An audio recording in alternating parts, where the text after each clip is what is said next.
वर्ष 2022 के समापन पर आज आखिरी दिन जो 31 दिसंबर है, उसमें अपने पूरे वर्ष भर में जो भी कमियां रह गई थी उसके लिए, या हमसे जो भी बुरा पाप हुए हैं उनके लिए पश्चाताप करते हैं और आगे नववर्ष 2023 का स्वागत करते हुए नई जो लक्ष्य है उनको प्राप्त करते हुए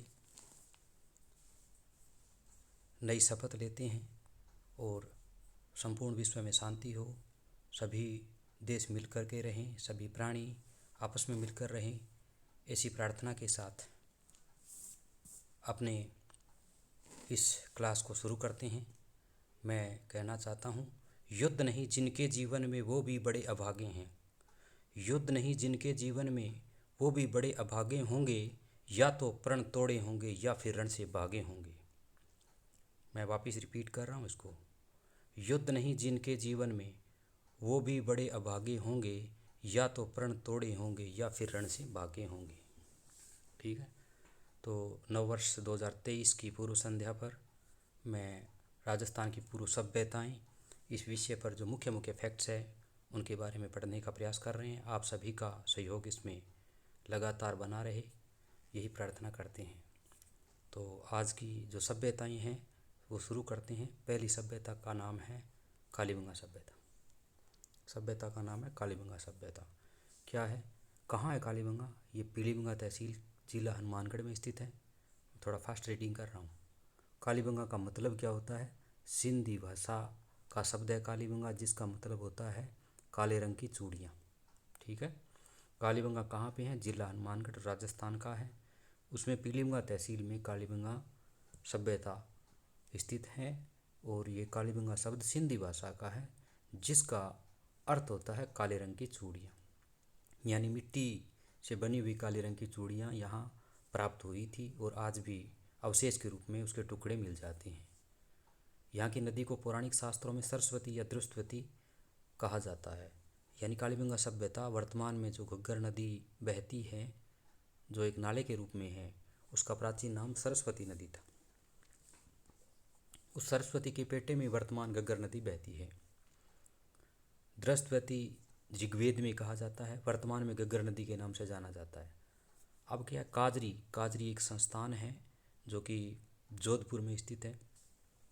उन्होंने इस पर शोध कार्य किया। काजरी जोधपुर में स्थित है। उसने सरस्वती नदी के बहाव क्षेत्र के प्रमाण बताए थे।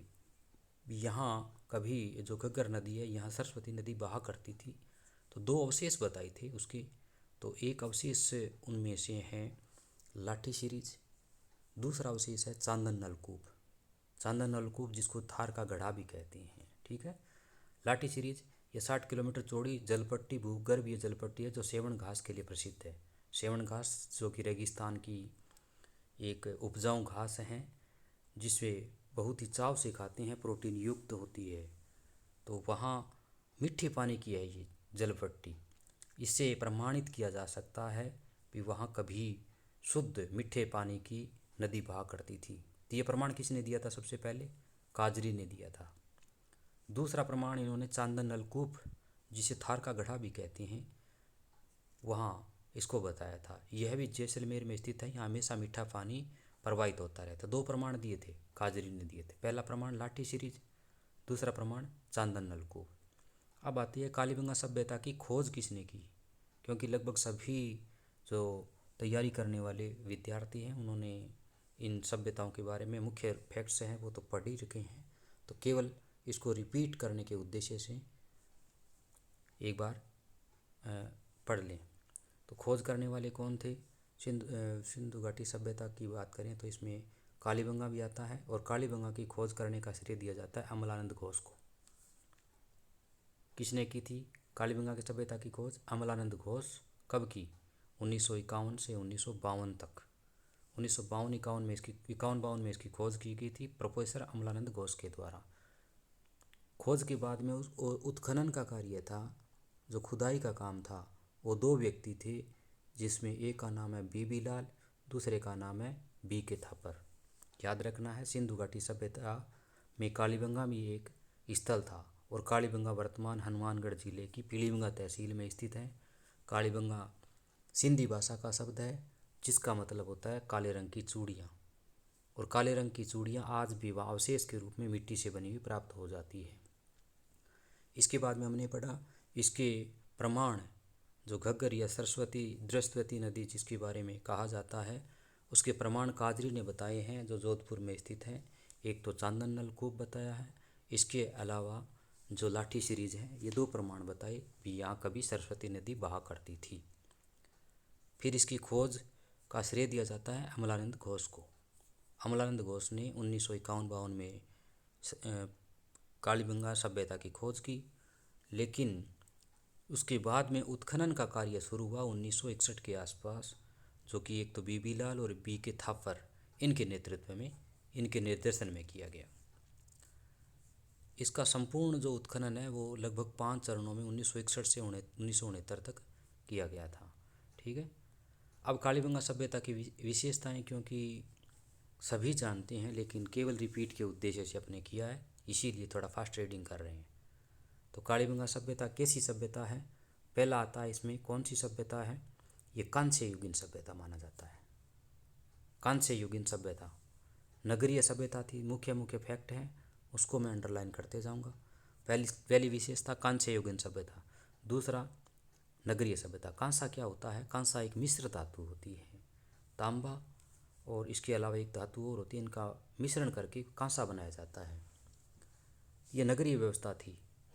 आद्य ऐतिहासिक सभ्यता थी। पूर्व हड़प्पाकालीन पश्चिम हड़प्पाकालीन, इन तीनों कालों के समय यहाँ सभ्यता विकसित हुई। इसका मतलब क्या हुआ? जो हड़प्पा या सिंधु घाटी सभ्यता है उससे पहले भी यह व्यवस्था थी, बाद में भी थी और उसके समकालीन भी थी। अगला फैक्ट आता है यहाँ की जो सभ्यता वह मातृसत्तात्मक समाज से था। यहाँ से प्राप्त मोहरों से इसकी जानकारी मिलती है। मातृसत्तात्मक समाज था, इसकी जानकारी कहाँ से मिलती है? वो मिलती है हमें इनकी जो मोहरें हैं वहाँ से। दूसरा एकल परिवार प्रणाली थी। सिंधु सभ्यता का 5वां सबसे महत्वपूर्ण व्यापारिक नगर था कौन? कालीबंगा। कालीबंगा सिंधु सभ्यता के समय 5वां विशाल नगर था। तो और अन्य कौन कौन से नगर थे जो प्रसिद्ध थे उस समय?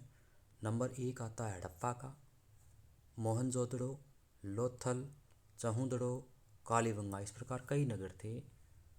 इसके अलावा एक और उपनाम था कालीबंगा का, सिंधु घाटी सभ्यता की तीसरी राजधानी। सिंधु घाटी सभ्यता की तीसरी राजधानी के नाम से भी जाना जाता है।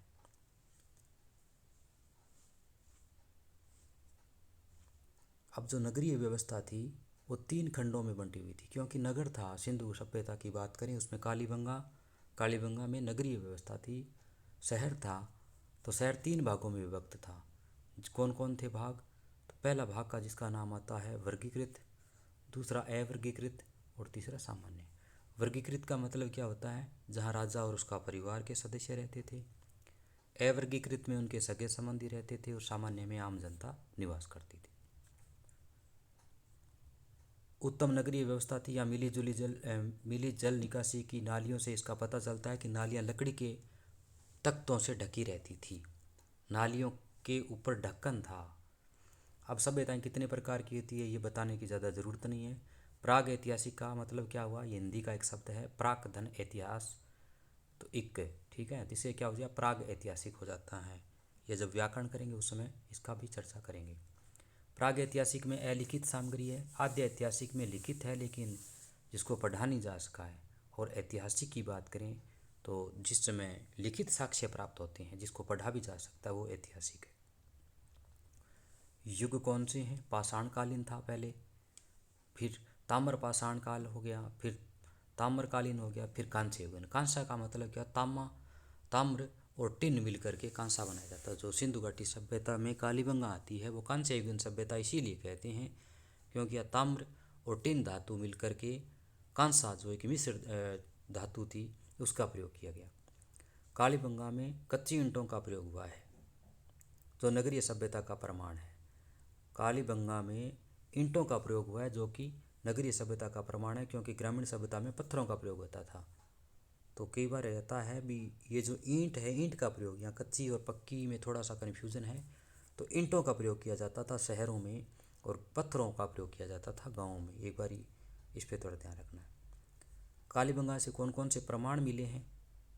कालीबंगा से कौन कौन से प्रमाण मिले हैं? उन प्रमाणों में पहला प्रमाण आता है भूकंप का, अर्थक्वेक जिसको बोलते हैं। कालीबंगा के मकानों में दरारें मिलना विश्व का प्रथम भूकंप का प्रमाण है। दूसरा प्रमाण मिला है इनको शल्य चिकित्सा का। कालीबंगा में 12 वर्षीय बालक की खोपड़ी में 12 छेद हैं, जिसमें 6 छिद्र बताए गए हैं, और उससे पता चलता है कि उस समय भी जो मस्तिष्क रोग हैं उनके उपचार के लिए, जो मस्तिष्क में पानी भरने की जैसी समस्या हो जाती हैं, जो हाइड्रोसिप्लस नामक रोग है वर्तमान का, जो चिकित्सा की जाती है, उसी प्रकार की सर्जरी उस समय भी उपलब्ध थी। उस खोपड़ी से ये साक्ष्य, ये जानकारी प्राप्त होती है। तो पहला प्रमाण भूकंप का, क्योंकि मकानों में दरारें मिली है। दूसरा प्रमाण शल्य चिकित्सा का, क्योंकि वहाँ 12 वर्षीय बालक की खोपड़ी मिली है। 12 वर्षीय बालक का अनुमान कैसे लगाया गया? तो कार्बन डेटिंग पद्धति होती है, उसके माध्यम से जो अर्धायु काल है उसको देख करके आयु का निर्धारण किया जा सकता है। अगला प्रमाण मिला है मिश्रित कृषि का। मिश्रित कृषि क्या होती है? संयुक्त कृषि क्या होती है? मिश्रित कृषि कालीबंगा के खेतों में ऊंट की हड्डियां मिलना मिश्रित कृषि। इसका मतलब कृषि और पशुपालन दोनों साथ साथ मिले, वो मिश्रित कृषि होगी। मिश्रित कृषि में क्या हुआ? पशुपालन भी है और खेती भी है। दूसरा संयुक्त कृषि में क्या आता है? गेहूँ, जौ, चना, ये इस प्रकार की मिक्सिंग अनाजों की खेती की जाती है, तो वो संयुक्त कृषि कहलाती है। अगर इन सभी का मिलकर के रोपण किया जाता है तो ये कहलाती है बेजड़िया मोचनी। ये पूछा जा सकता है बेजड़िया मोचनी का मतलब क्या होता है? गेहूँ, जौ और चना ये तीनों मिलाकर के जब खेती की जाती है, एक साथ बोया जाता है, तो वो बेजड़िया मोचनी कहलाता है। जूते हुए खेत, हल से बनी हुई नालियाँ, सभी पढ़ते आए हैं। मेसोपोटामिया की बेलनाकार मुद्राएं। मेसोपोटामिया वर्तमान में जो इराक देश है, इराक देश को मेसोपोटामिया कहते थे। और ये सभ्यता कहाँ विकसित हुई थी? ये सभ्यता दजला और फरात जो नदियाँ हैं, दजला और दूसरी है फरात, इन नदियों के किनारे मेसोपोटामिया की सभ्यता विकसित हुई थी। मेसोपोटामिया को वर्तमान में इराक कहते हैं, जो मध्य एशिया का देश है। लकड़ी से ढकी हुई नालियाँ मिली हैं। ये बता रहे हैं कि कालीबंगा से क्या क्या मिला है। जूते हुए खेत के साक्ष्य मिले हैं, पढ़ते आए हैं काफ़ी टाइम से। मेसोपोटामिया जो वर्तमान का इराक है, उसकी बेलनाकार यानी सिलेंड्रिकल करेंसी, बेलनाकार मुद्राएं मिली हैं। लकड़ी से ढकी हुई नालियाँ मिली हैं। हवन कुंड यानी यज्ञ वेदिकाएँ की श्रृंखला मिली है। इसका मतलब क्या हुआ? ये यज्ञ में विश्वास करते थे, तो यज्ञ में विश्वास करते थे। इसके प्रमाण कहाँ से मिले हैं? सबसे प्राचीन प्रमाण है ये कालीबंगा से। तो कालीबंगा में इस प्रकार की 7 वेदिकाएँ मिली हैं। कालीबंगा के अलावा लोथल में भी मिली है, जिनकी संख्या 13 बताई गई है। तो ये प्रश्न पूछा जा सकता है, अग्नि वेदिकाएँ जो सिंधु घाटी सभ्यता के स्थल है, कहाँ कहाँ मिली है? एक तो कालीबंगा है, वहाँ 7 मिली है।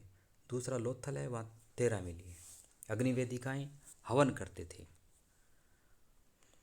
कपड़े से लिपटा हुआ उस्तरा मिला हुआ है। श्रृंगार पेटी का काजल, लिपस्टिक, कंगन के बालों के पिन, अनाज पीसने की चक्की, स्वस्तिक चिन्ह मिला है। हाँ, ये इम्पोर्टेंट है। स्वस्तिक चिन्ह कहाँ से मिला है? तो कालीबंगा से भी मिला है, और कई जो स्थल हैं सिंधु घाटी सभ्यता के, वहाँ से भी स्वस्तिक चिन्ह के प्रमाण प्राप्त हुए हैं। स्वस्तिक का मतलब क्या हुआ? ये सूर्य का प्रतीक होता है, और सूर्य को वास्तु दोष निवारण के लिए पूजन किया जाता है। स्वस्तिक मोहनजोदड़ो में भी मिला है, ये आ गया ना। तो स्वस्तिक चिन्ह, स्वस्तिक का मतलब क्या होता है? स्वस्तिक एक भारतीय पवित्र चिन्ह है। इस प्रकार सूर्य की उपासना के लिए बनाया जाता है, ये स्वस्तिक है। भारतीय जो त्यौहार होते हैं वो स्वस्तिक के बिना अधूरे माने जाते हैं। तो कहाँ कहाँ मिले? कालीबंगा में भी मिला है स्वस्तिक चिन्ह, मोहनजोदड़ो में मिला। किसका प्रतीक है? सूर्य की उपासना का प्रतीक है। इसका मतलब जो कालीबंगा के निवासी थे वो प्रकृति पूजक माने जाते हैं। अत्यधिक मात्रा में काले रंग के मृद भांड मिले हैं। युग्मित समाधियाँ मिली हैं। युग्मित का मतलब क्या होता है? संयुक्त, जिसमें पति पत्नी की मृत्यु वो होकर के हो सकती है, पशुओं का भी उससे स्नेह होकर होने के कारण उनके साथ दफन किया जा सकता है। इसका मतलब क्या हुआ, सती प्रथा की व्यवस्था भी हो सकती है, युग्मित समाधियाँ ये भी साबित करती है। स्पष्ट नहीं है लेकिन अनुमान किया जा सकता है कि युग्मित समाधियाँ मिलना हो सकता है स्त्री और पुरुष की एक साथ। विभिन्न प्रकार के ताबीज़ मिले जो बताते हैं कि वहाँ के निवासी टोने टोटकों में विश्वास करते थे। अब आता है कालीबंगा की आयु कितनी है। तो सर्वमान्य मतानुसार अनेक मत हैं कालीबंगा की आयु निर्धारण करने के और कालीबंगा का पतन है किस कारण हुआ था, लेकिन सर्वाधिक जो मान्य पद्धति है जिसको कार्बन डेटिंग पद्धति कहते हैं। कार्बन डेटिंग पद्धति का मतलब क्या होता है, कार्बन के दो अपर रूप माने जाते हैं, कार्बन 12 और कार्बन 14। कार्बन 14 का उपयोग कार्बन डेटिंग में किया जाता है, यानी अर्ध आयुकाल जो कि एक विज्ञान विषय का सब्जेक्ट है, उसको देखते हुए कार्बन डेटिंग सर्वाधिक उपयुक्त समय का निर्धारण करती है। तो इसके आधार पर कार्बन डेटिंग पद्धति जो सर्वमान्य वो बताती है कि 2350 ईसा पूर्व से 1750 ईसा पूर्व के बीच कालीबंगा सभ्यता का समय रहा होगा। लेकिन कालीबंगा का जो स्वर्ण काल है वो इसके भी मध्य का काल यानी 2200 ईसा पूर्व से 2000 ईसा पूर्व के मध्य माना जाता है। तो ये एक तो टाइम पीरियड 2350 ईसा पूर्व से 1750 ईसा पूर्व, तो टोटल टाइम पीरियड माना गया है, कार्बन डेटिंग पद्धति कहती है।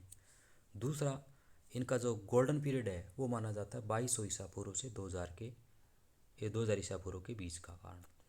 अब आता है पतन का कारण, ये क्यों पतन हुआ इसका कालीबंगा सभ्यता का। कालीबंगा सभ्यता के पतन के अनेक कारण बता रहे हैं जो वैज्ञानिक हैं, वो प्रकृति के जो भी प्रकोप हैं उनको बता रहे हैं। इसके अलावा कुछ लोग आपसी लड़ाई को भी इसका कारण बता रहे हैं, लेकिन इसका जो स्पष्ट प्रमाण है वो नहीं मिल पा रहा। लेकिन कालीबंगा का प्राकृतिक प्रकोप इसके पतन का कारण प्रतीत होता है। अब आता समाधान या 3 प्रकार का होता था। क्लश समाधान यह सर्वाधिक उपयोग में लिया जाता था। अत्यधिक मात्रा में मृत भांडों का मिलना इनका सर्वोत्तम प्रमाण है, जिनमें शव को जलाने के बाद घड़े में डाल दिया जाता था। ये क्लश समाधान।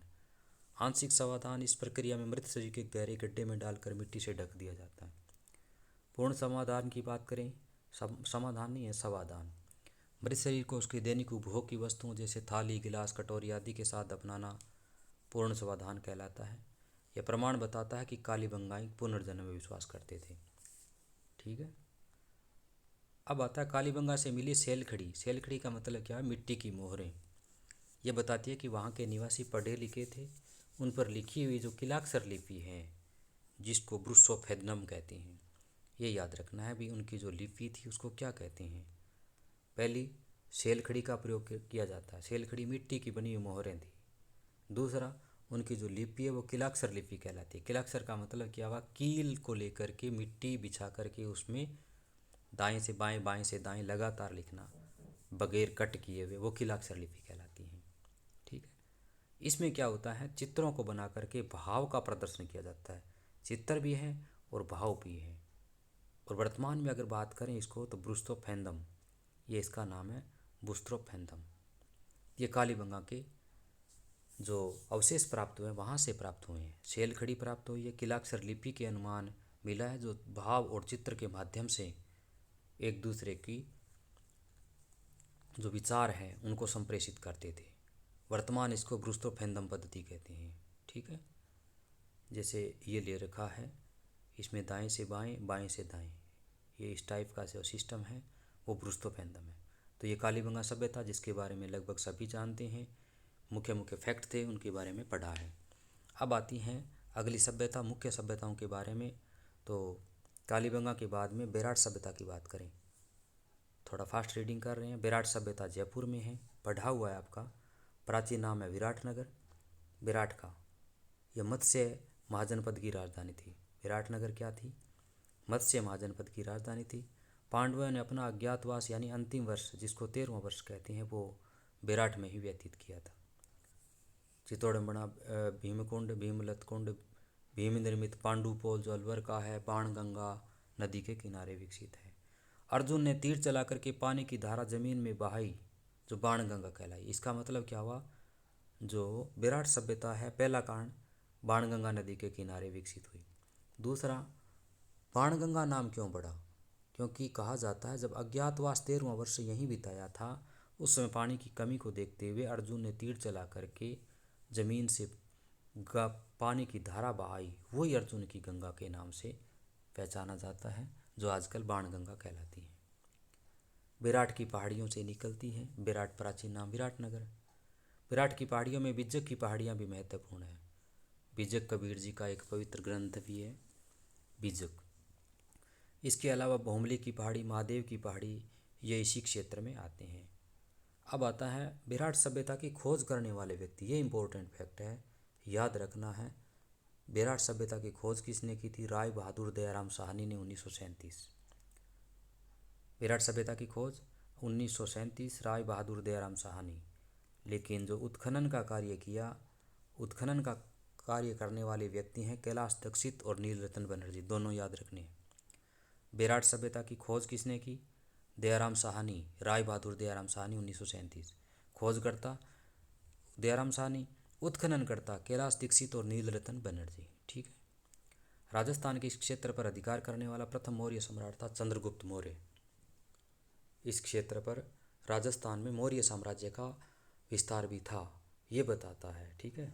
चंद्रगुप्त मौर्य के पौत्र तथा बिंबिसार के पुत्र थे सम्राट अशोक। वह प्रथम शासक था जिन्होंने शिलालेख की शुरुआत की। इसका मतलब अशोक के द्वारा भी यहाँ शासन किया गया। सम्राट अशोक द्वारा निर्मित भाभरू शिलालेख राजस्थान के विराट से मिला है। बहुत इंपॉर्टेंट फैक्ट है। सम्राट अशोक जो कि मौर्य शासक था, उसके द्वारा भाभरू शिलालेख बनवाया गया था और वो शिलालेख विराट राजस्थान के विराट नगर जयपुर से प्राप्त हुआ है। ठीक है। अब आता भाभरू शिलालेख के बारे में बात करें तो कैप्टन बर्ट था, अंग्रेज था जिसका नाम था कैप्टन बर्ट। भाभरू शिलालेख की खोज किसने की थी? कैप्टन बर्ट ने 1837 में की। किसका था? अशोक का। और वो कहाँ से मिला? विराट से मिला। खोज किसने की? Captain Burt. कब की? 1837 में। ठीक है। इस भाभरू शिलालेख में अशोक ने लिखा है, मैं खुद धम्म बुद्ध व संघ में अटूट विश्वास रखता हूँ। यह अशोक के बौद्ध अनुयायी होने का स्पष्ट प्रमाण है। कौन सा प्रमाण है? कौन सा धर्म है? ऐसी शिलालेख है भाभरू शिलालेख। धर्म कौन सा है? बौद्ध धर्म। कहाँ से प्राप्त होता है?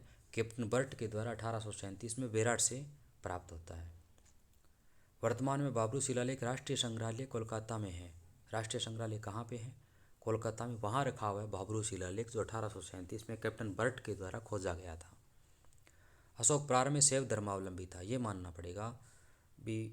अशोक बाद में बौद्ध धर्म का अनुयायी हो गया था, लेकिन पहले किसका था? तो वो शैव धर्म का अनुयायी था। विराट से अशोक द्वारा निर्मित गौलबौद्ध मंदिर व बौद्ध विहार, बौद्ध स्तूप मिले हैं। अशोक ने अपने जीवन में 84,000 स्तूपों का निर्माण करवाया।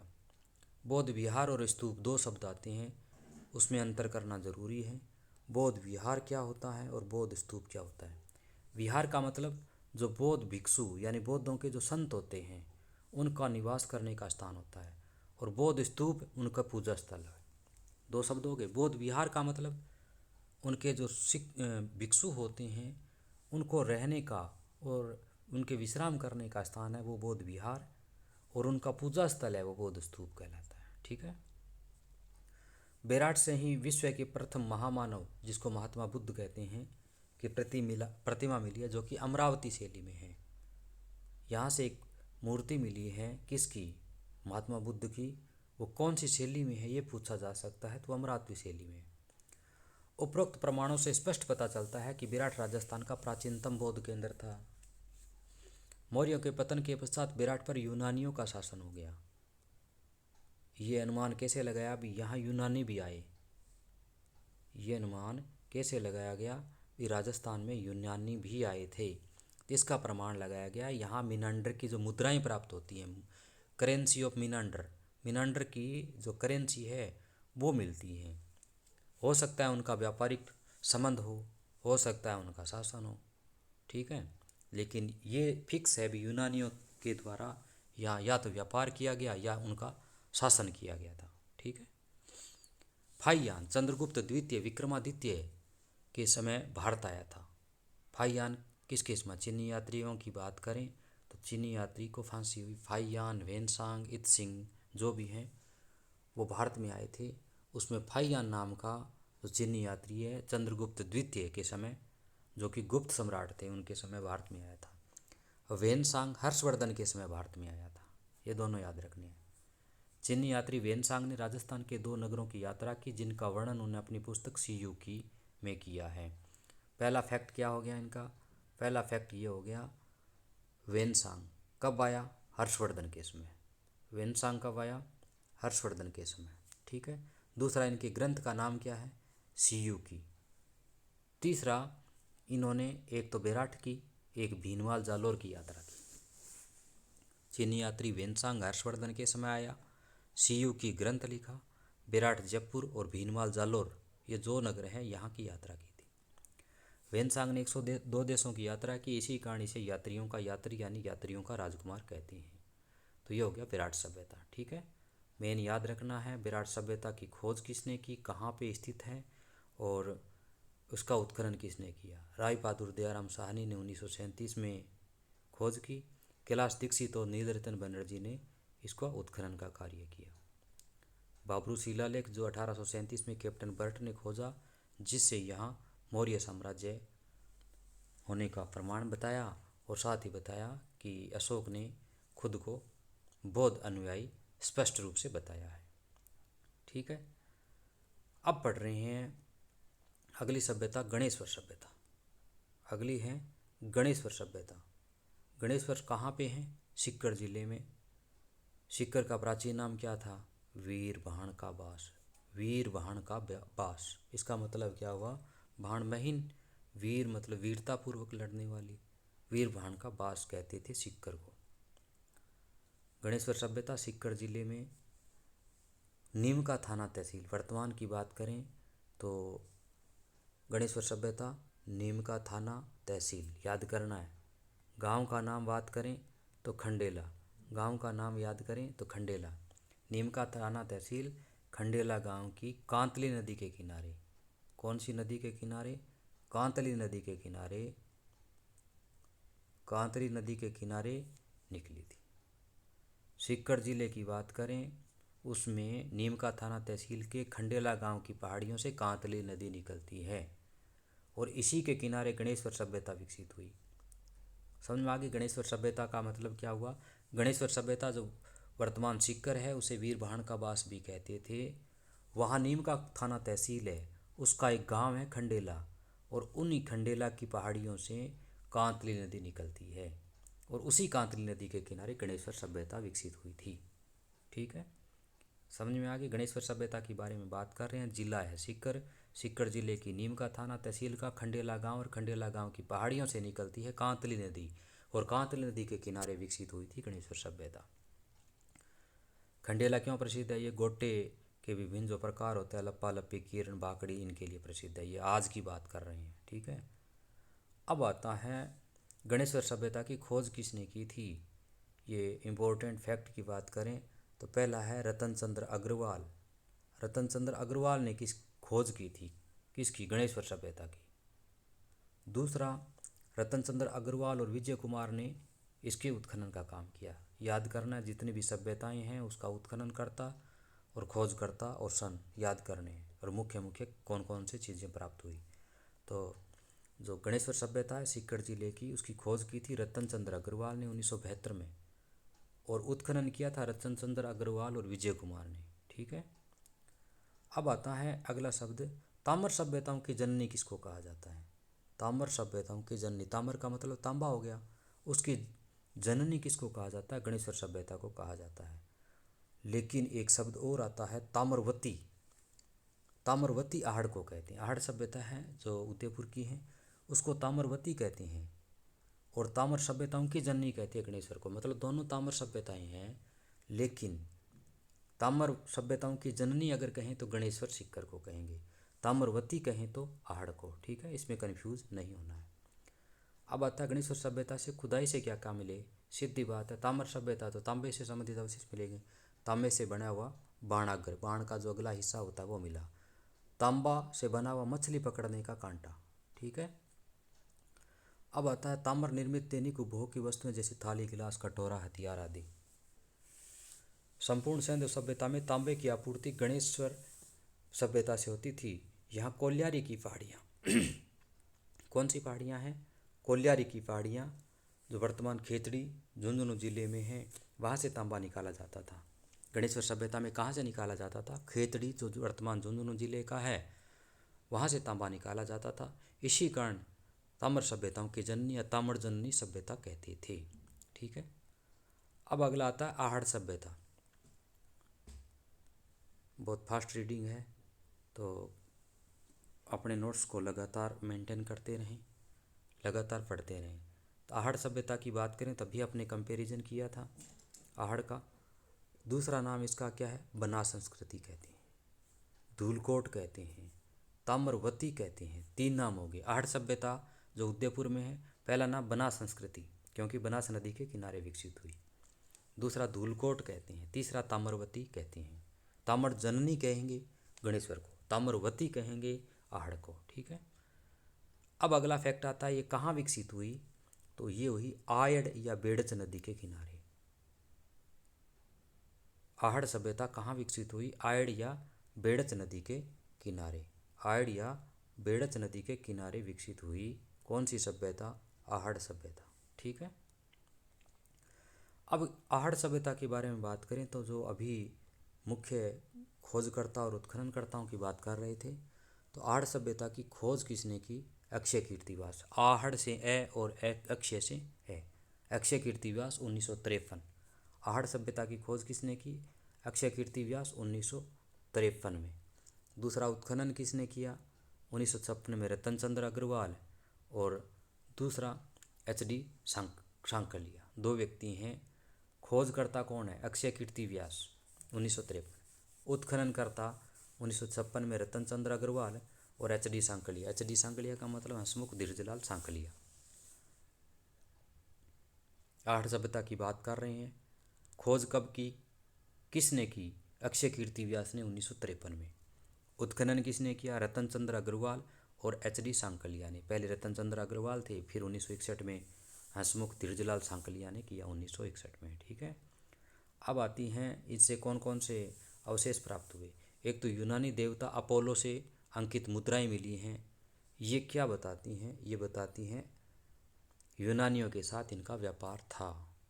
मुद्राएं लेन देन का माध्यम थी, और ये माध्यम बताता, यद्यपि वस्तु विनिमय की प्रणाली प्रचलित थी, फिर भी मुद्राएं कहीं लेन देन का माध्यम हुआ करती थी। तो ये अपोलो जो देवता थे यूनानियों की, उनकी मूर्ति मिलना यहाँ व्यापार को साबित करता है। कपड़े पर छपाई वाले लकड़ी के ठप्पे यहीं से मिले हुए हैं। वर्तमान में चित्तौड़गढ़ का अकोला गांव ठप्पों से छपाई हेतु प्रसिद्ध है। लकड़ी के ठप्पे जो छपाई के लिए प्रसिद्ध होते हैं, वो वर्तमान की बात करें तो चित्तौड़गढ़ का अकोला गांव है, वो प्रसिद्ध है। ठप्पों पर 2 प्रकार की छपाई की जाती है, यद्यपि कला और संस्कृति का है, फिर भी देख लेते हैं। तो दाबू प्रिंट होती है दबाव देकर, और ठप्पा प्रिंट ठप्पे लगाकर किए जाते हैं। लाल रंग के मृदभांड राज्य के एकमात्र स्थान आहड़ से मिले। लाल रंग के जो मिट्टी के बर्तन मिले हैं वो कहाँ से मिले हैं? वो केवल आहड़ से। यद्यपि कालीबंगा से काले और लाल रंग के मिले हुए हैं, कई जगह दूसरे मिले हुए हैं, लेकिन आहड़ की बात करें तो वहाँ लाल रंग के मृदभांड, मृदभांड का मतलब मिट्टी के बर्तन मिले हैं।